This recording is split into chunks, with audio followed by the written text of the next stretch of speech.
Dans un manoir, Anton Tchekhov. Pavel Ilitch Rachevitch marchait sur les molles nattes petites russiennes recouvrant le parquet, projetant sur le mur et sur le plafond son ombre étroite et longue, tandis que son hôte, le juge d'instruction par intérim Meyer, assis sur un divan turc, une jambe repliée sous lui, fumait et écoutait. La pendule marquait 11 heures déjà. On entendait dans la salle à manger attenante au bureau mettre le couvert pour le souper. « Tout ce que vous voudrez, monsieur, disait Rachevitch. Du point de vue de l'égalité, de la fraternité et ainsi de suite, le gardeur de pourceau Mitka est peut-être un même homme que Goethe ou que Frédéric le Grand. Mais placez-vous au point de vue scientifique. Ayez le courage de regarder les faits en face, et il vous sera manifeste que le sang bleu n'est pas un préjugé, n'est pas une invention de femme. Le sang bleu, mon cher, a un sens naturel et historique, et ne pas le reconnaître est, à mon avis, aussi étrange que de nier les cornes du cerf. Il faut tenir compte des faits.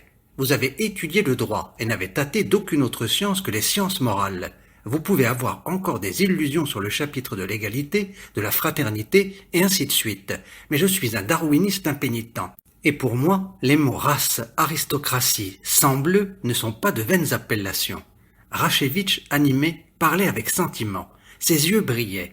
Son lorgnon tombait de son nez. Il haussait nerveusement les épaules, clignait des yeux, et au mot darwiniste, il se regarda gaillardement dans la glace, et caressa de ses deux mains sa barbe grise.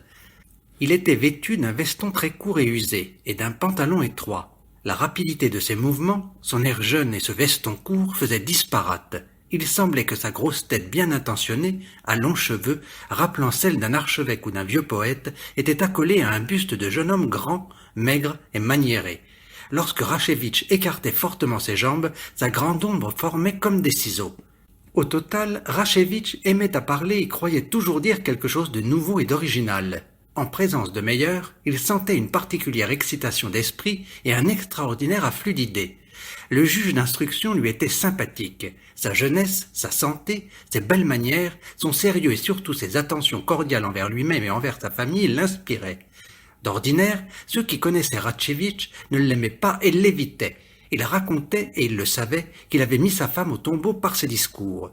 Derrière son dos, on l'appelait haineux, et on le traitait de crapaud. Seul Meyer, homme neuf et non prévenu, venait volontiers et fréquemment chez lui. Il avait même dit chez des tiers que Rachevitch et ses filles étaient les seules personnes du district auprès desquelles il se sentit à l'aise, comme chez ses parents. Rachevitch considérait encore Meyer parce que le jeune homme aurait pu faire un bon parti pour son aîné, Genia, et à présent il jouissait de ses idées et du son de sa propre voix. En regardant avec plaisir ce Meyer, convenable, modérément gros, les cheveux bien coupés, Rachevitch rêvait de marier sa fille à un brave homme et de voir passer à son gendre tous les tracas d'exploitation de son domaine. Tracas cuisants. Depuis 2 termes déjà, il n'avait pas versé d'intérêt à la banque et devait plus de 2000 roubles d'arriérés et d'amende. Il ne fait pour moi aucun doute, continua Rachevitch, s'exaltant de plus en plus, que si Richard Cœur de Lion ou Frédéric Barberousse furent, disons-le, braves et magnanimes, ces qualités passèrent par hérédité à leurs fils en même temps que leur circonvolution et leur protubérance cérébrale.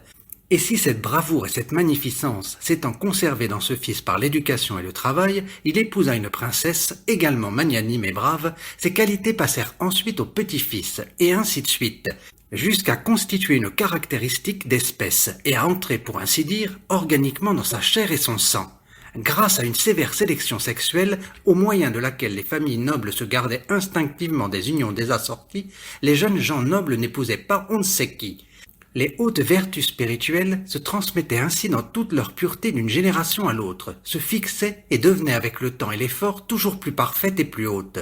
Ce que l'homme a de bien, nous le devons précisément à la nature, à la marche régulière, évolutive et adéquate des choses qui, au cours des siècles, différencient avec soin le sang bleu de l'autre. Mais oui, mon cher, ce n'est pas les sangs mêlés, les fils de cuisinières qui nous ont donné la littérature, la science, l'art, le droit, la notion de l'honneur, du devoir, etc.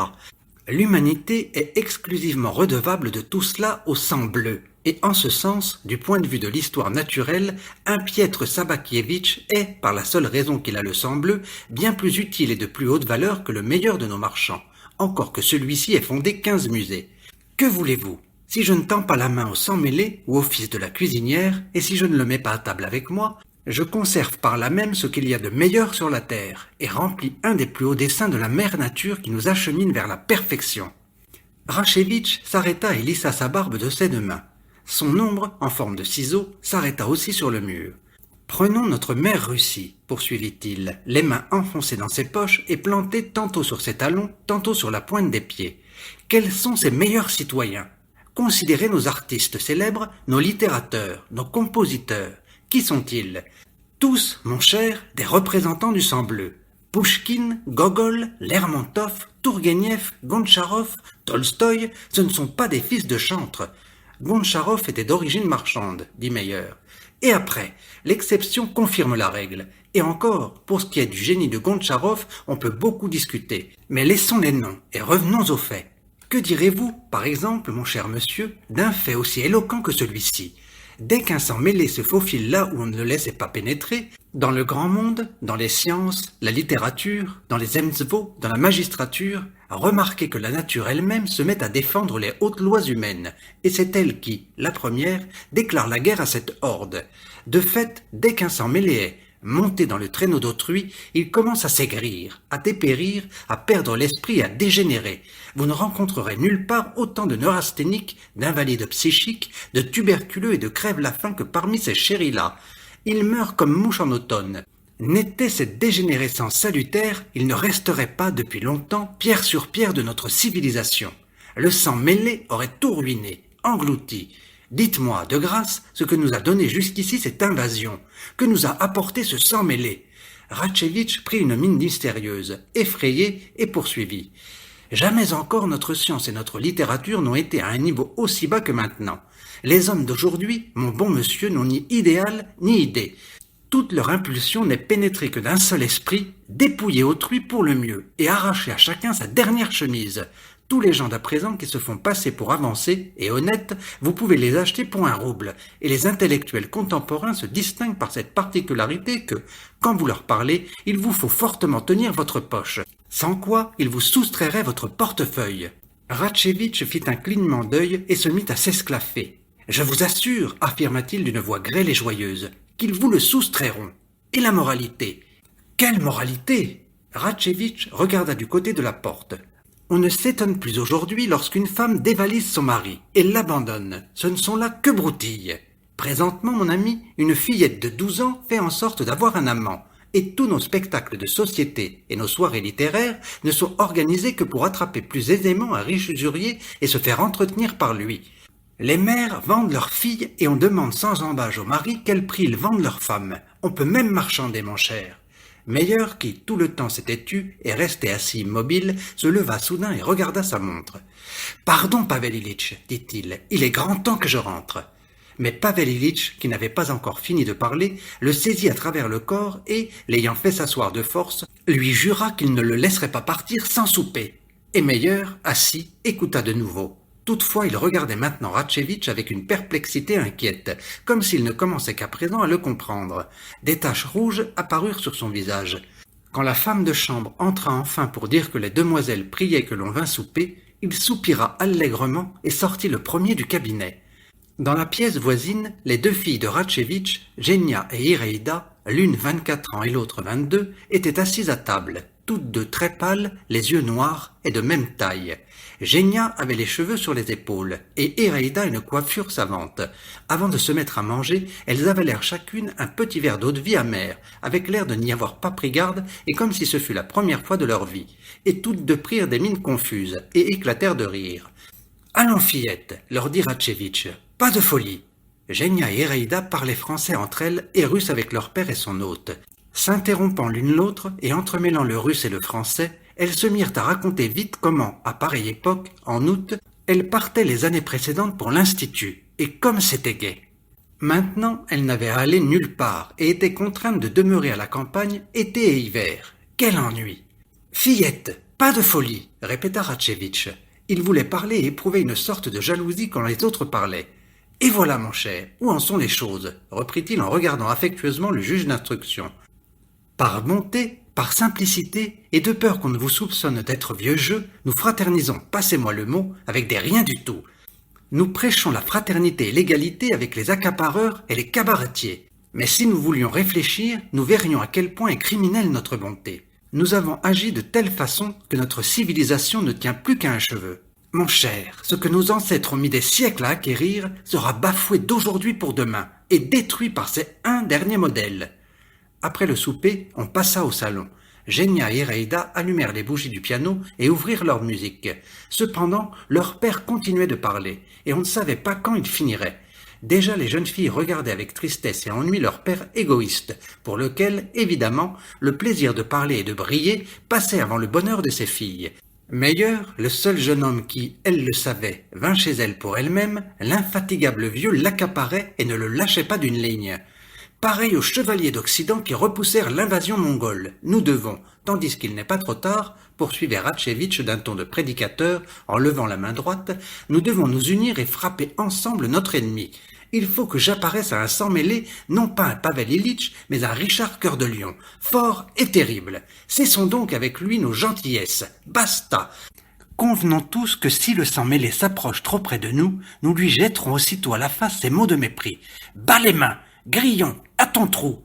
Oui, droit à la face, termina Ratchevitch, ravi, braquant devant lui un doigt recourbé, droit à la face. Je ne puis le faire, dit Meyer en se détournant. Pourquoi cela? Demanda vivement Ratchevitch, augurant une controverse intéressante et longue. Pourquoi donc? Parce que je ne suis moi-même pas autre chose qu'un artisan. Cela dit, Meyer devint pourpre, son cou se gonfla et des larmes brillèrent dans ses yeux. Mon père, ajouta-t-il d'une voix grossière, saccadée, était un simple ouvrier, mais je ne vois à cela aucun mal. Ratchevitch, horriblement troublé, assommé, comme pris en flagrant délit, regarda Meyer d'un air égaré, ne sachant que dire. Genia et Reida rougirent et se penchèrent sur leur musique. Elles avaient honte du peu de tact de leur père. Une minute passa en un silence et un malaise insupportable. Et, soudain, prononcés d'un ton maladif, affecté et déplacé, ces mots retentirent. « Oui, je suis un artisan, et j'en suis fier. » Puis, heurtant maladroitement les meubles, Meyer prit congé et se dirigea rapidement vers l'antichambre, bien que ses chevaux ne fussent pas encore avancés. « Il fera sombre aujourd'hui en route, » marmotta Ratchevitch en le suivant. « La lune se lève tard maintenant. » Tous deux, dans l'obscurité, se tenaient sous l'auvent de la porte, attendant que la voiture approchât. Il faisait frais. « Une étoile qui file, » dit Meyer, s'enveloppant dans son pardessus. « Il en file beaucoup en août. » Lorsqu'on avança les chevaux, Ratchevitch regarda attentivement le ciel et dit en soupirant. « Phénomène digne de la plume de Flammarion. » Son hôte parti, il marcha dans le jardin, gesticulant dans l'obscurité, ne voulant pas croire qu'un malentendu aussi étrange et aussi bête se fût produit entre eux. Il ressentait du dépit et de la honte. D'abord, il avait été extrêmement imprudent et dénué de tact d'aller soulever cette maudite question du sang bleu sans savoir à qui il avait affaire. Jadis, quelque chose d'analogue lui était arrivé. Une fois, en wagon, il s'était mis à crier contre les Allemands, et il se trouva que tous ses auditeurs étaient allemands. En second lieu, il sentait que Meyer ne reviendrait plus chez lui. Ces intellectuels sortis du peuple ont un amour-propre maladif, sont obstinés et rancuniers. « Mauvais, mauvais !» murmurait Ratchevitch, crachant de dépit. Il avait une impression de malaise et de dégoût, comme s'il eût mangé du savon. « Ah, que c'est mauvais !» Par la fenêtre, on voyait Genia à côté de son piano, les cheveux épars, très pâles, effarés, qui parlaient de quelque chose vite, vite. Iraida, pensive, marchait d'un coin à un autre, et elle se mit, elle aussi, à parler vite, très vite, la figure indignée. Les jeunes filles parlaient toutes deux à la fois. On n'entendait aucun mot, mais Ratchevitch devinait de quoi elles parlaient. Genia déplorait sans doute que son père eût, par ses propos, éloigné de la maison tous les gens bien, qu'il leur eût enlevé aujourd'hui le seul ami qu'elles eussent, peut-être un fiancé, et que le pauvre jeune homme n'eût pas maintenant dans tout le district un seul endroit où il pût se détendre l'âme. Iraida, qui levait les bras avec désespoir, parlait sans doute de la tristesse de la vie, de la jeunesse que l'on perd. Rentré dans sa chambre, Ratchevitch s'assit sur son lit et commença à se déshabiller lentement. Son état d'esprit était pitoyable. La sensation d'avoir mangé du savon le poursuivait. Il avait honte. Déshabillé, il considéra ses longues jambes, vieillies et sèches, se rappelant qu'on l'avait, dans le district, surnommé le crapaud, et qu'il avait toujours de la honte après toute longue conversation. Il arrivait, de néfaste façon, que, après avoir commencé d'un ton calme et doux, avec les meilleures intentions du monde, et s'être qualifié de vieil étudiant, d'idéaliste et de Don Quichotte, il glissait insensiblement, sans même s'en apercevoir, aux injures et aux calomnies, Et le plus extraordinaire, c'est qu'il critiquait de la façon la plus sincère la science, l'art et les mœurs, bien qu'il y eût déjà 20 ans qu'il n'avait lu aucun livre, n'eût pas dépassé son chef-lieu de gouvernement et ne sût pas, en somme, ce qui se passe dans notre monde terrestre. S'il se mettait à écrire une lettre, même de félicitations, l'injure intervenait. Tout cela était étrange, car, en somme, il était insensible, un homme à larmes. N'était-il pas hanté par un malin esprit, haïssant et calomniant en lui malgré lui? C'est mauvais, soupirait-il, étendu sous sa couverture. Mauvais! Ses filles non plus ne dormaient pas. Un rire et un cri résonnèrent comme si l'on poursuivait quelqu'un. C'était Génia qui avait une crise de nerfs. Peu après, Ireida se mit à sangloter elle aussi. Une femme de chambre, pieds nus, courut plusieurs fois dans le corridor. « Quelle histoire, Seigneur !» murmura Ratchevitch, soupirant et se retournant dans son lit. « Que c'est mauvais !» Pendant son sommeil, un cauchemar l'oppressa. Il se vit en rêve, nu, grand comme une girafe. Debout au milieu de la chambre, braquant le doigt, il disait « Droit à la face, à la face, à la face !» Il se réveilla, effrayé, et se rappela tout de suite qu'un malentendu s'était produit la veille et que maintenant Meyer ne reviendrait certainement plus chez lui. Il se rappela aussi qu'il avait à payer les intérêts à la banque, à marier ses filles, qu'il fallait boire et manger, et que déjà la vieillesse approchait, avec les maladies et les désagréments. L'hiver était proche, il n'avait pas de bois. Il allait être 10 heures du matin, Ratchevitch se vêtit lentement, prit du thé et mangea 2 grosses tartines de pain avec du beurre. Ses filles ne vinrent pas au petit déjeuner. Elles ne voulaient pas rencontrer leur père et cela l'offensait. Il resta étendu dans son bureau sur le divan. Puis il s'assit à sa table et se mit à écrire une lettre à ses filles. Sa main tremblait, ses yeux lui démangeaient. Il écrivait qu'il était déjà vieux, n'était plus nécessaire à personne, que personne ne l'aimait, et il demandait de l'oublier, et lorsqu'il mourrait, de l'enterrer dans un simple cercueil de sapin, sans cérémonie, ou d'envoyer son cadavre à Kharkov, à l'amphithéâtre anatomique. Il sentait chaque ligne empreinte de colère et de cabotinage, mais il ne pouvait plus s'arrêter, et il écrivait. Tout à coup, dans la chambre voisine, il entendit prononcer « Crapaud ». C'était la voix de Génia, une voix indignée, sifflante. « Crapaud ! Crapaud !» répéta la plus jeune comme en écho. « Crapaud !